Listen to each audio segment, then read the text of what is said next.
The year was 701 BCE. The Assyrian Empire, under the iron rule of King Sennacherib, swept across the ancient Near East like a storm. Cities crumbled, kingdoms fell, and nations trembled before the might of the world's greatest army.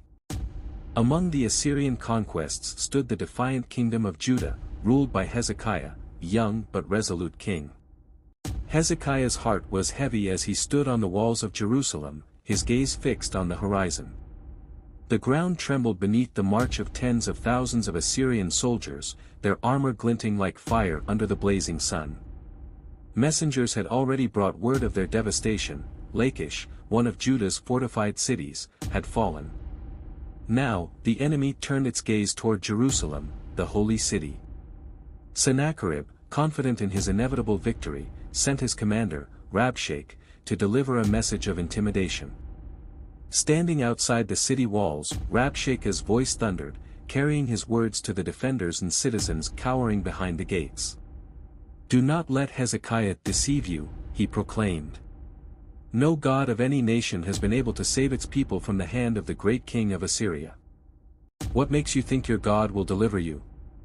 The people of Jerusalem listened in silence, their faith shaken. Inside the palace, Hezekiah knelt in anguish. The Assyrian commander's words echoed in his mind, but he refused to falter. He summoned the prophet Isaiah, seeking counsel and hope. The prayer of a king. Isaiah's words brought reassurance. "Thus says the Lord, do not be afraid of the words you have heard. The Assyrian king shall not enter this city, for I will defend it." With renewed faith, Hezekiah turned to the temple of the Lord. He spread out the Assyrian commander's letter of threats before God and prayed fervently. "O Lord, the God of Israel, enthroned above the cherubim, you alone are God over all the kingdoms of the earth. Deliver us from the hand of Sennacherib, so that all the nations may know that you alone are God." Night fell, and an eerie calm settled over the Assyrian camp. Soldiers celebrated their inevitable victory, their fires casting flickering shadows against the darkened hills. Jerusalem seemed but a breath away from conquest. But as the dawn broke, a strange silence enveloped the Assyrian army.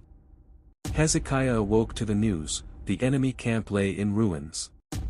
The angel of the Lord had swept through the camp, and 185,000 Assyrian soldiers lay dead.